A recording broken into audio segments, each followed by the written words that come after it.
and he saw that Al-Husayn radiallahu ta'ala anhu was crying. And the Messenger of Allah sallallahu alayhi wa sallam said to Fatima radiallahu ta'ala anha, Alam ta'lami anna buka'ahu yu'zini. Don't you know that his crying hurts me? It hurts me when he cries. Sallallahu alayhi wa sallam. It hurts me when he cries. And that is something to truly think about, that if it hurt the Prophet sallallahu alayhi wa sallam for his grandson to cry from some of what happens just in the life of a child, imagine how much it hurt the Prophet sallallahu alaihi wasallam to know that this grandson of his would be a martyr, would be killed in a cruel manner.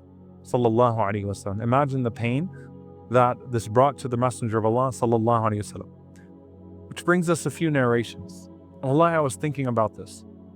The heart of the man sallallahu alaihi wasallam who could receive the Quran when no other person could receive the Quran. The Prophet sallallahu alaihi wasallam received the Quran in his heart, and the Quran would have flattened mountains. لو أنزلنا هذا القرآن على جبل لرأيته خاشعا متصدعا من خشية الله. The Quran would flatten mountains. What the heart of the Prophet ﷺ was able to bear of the losses of his loved ones in his life, and then the news of even those that would survive him sallallahu alaihi wasallam, and the tragedies that would befall them. Like, it's one thing to carry the pain of having buried 6 of your 7 children. But the Prophet ﷺ was given the akhbar, he was given the news of what would happen after him. With the one child that he left behind him in this world, sallallahu alaihi wasallam, Fatima Zahra radiallahu anha, was the Prophet ﷺ given the news of her death? Yes, he was. And that brought him comfort. That brought him comfort. On his deathbed, sallallahu alaihi wasallam, when he called for Fatima Zahra radiallahu ta'ala anha to his side and whispered something into her ear, and she cried. And then the Prophet ﷺ told her, come back, and he whispered something into her ear, and then she laughed. And Fatima radiallahu ta'ala anha told Aisha radiallahu anha later on, who insisted, what was it that he said to you? The first time he told me that he was going to die, sallallahu alayhi wasallam, that he wasn't going to live past this. The second time, he told me that I would be the first to join him, sallallahu alayhi wasallam, from his family. What is this? Right? Except for some sort of divine news that was given to him, alayhi salatu wassalam, through Jibreel alayhi salam, that Fatima was going to die, radiallahu anha, despite being a young, healthy woman, right after his death, sallallahu alayhi wasallam, and would join him. On the other hand, Salama radiallahu ta'ala anha, she narrates this painful image of the Prophet sallallahu alayhi wasallam.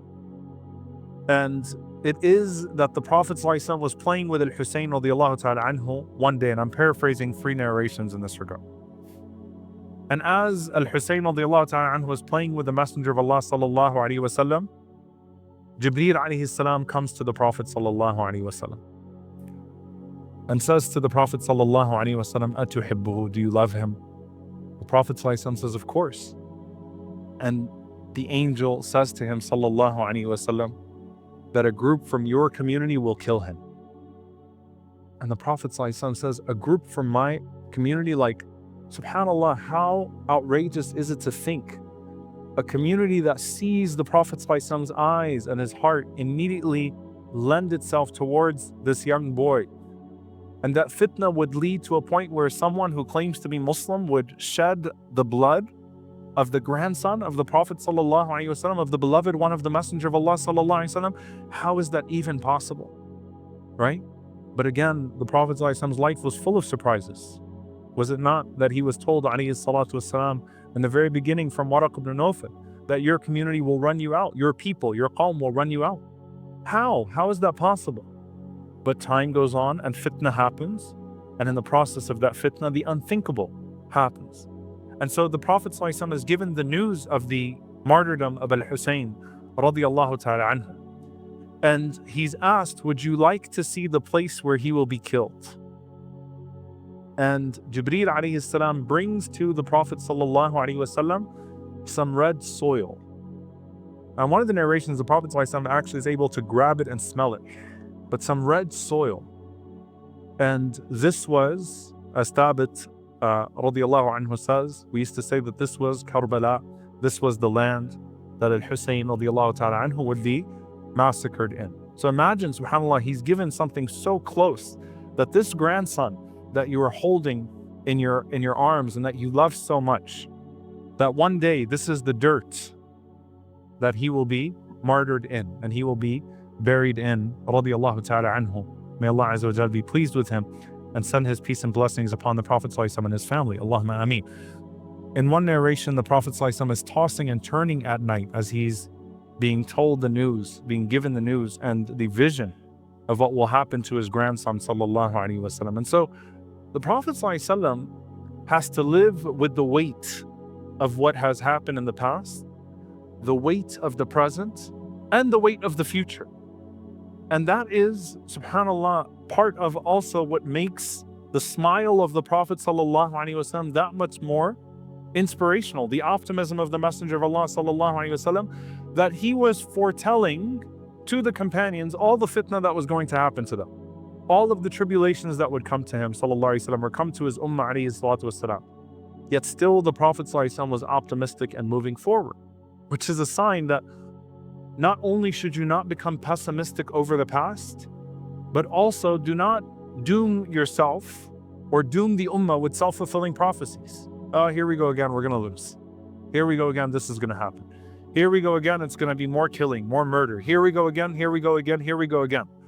The Prophet ﷺ did not have weakness, fatigue in his moving forward, even though he was being given the most crippling revelations alayhi salatu wassalam about that which was to come and the things that would truly cause him grief and cause him much pain, sallallahu alayhi wasallam. And so he knew, he was given the revelation of Al-Hasan radiallahu ta'ala anhu being a leader that would bring together the ummah in a difficult time, and he held up Al-Hasan to celebrate. And then he was given the revelation that Al-Husayn would be massacred, would be martyred in the most brutal of fashions, and that grieved him, sallallahu alayhi wasallam, in that regard. That when things are happening right now as they are in Gaza, and the blood of the Muslims is flowing with ease, and the sanctuary of Masjid al-Aqsa is under the occupation that it's under. Think about some of the religious discussions that we have and some of the debates and the things that embroil us in our discourse. It's like, where are you? Where's your head? Where's your heart? Because even though they are not the grandson of the Prophet ﷺ, they are the ummah of Muhammad ﷺ. And when you're seeing this type of tragedy, don't numb yourself with the greater matters of the deen by dividing yourselves on some of the smaller matters of the deen.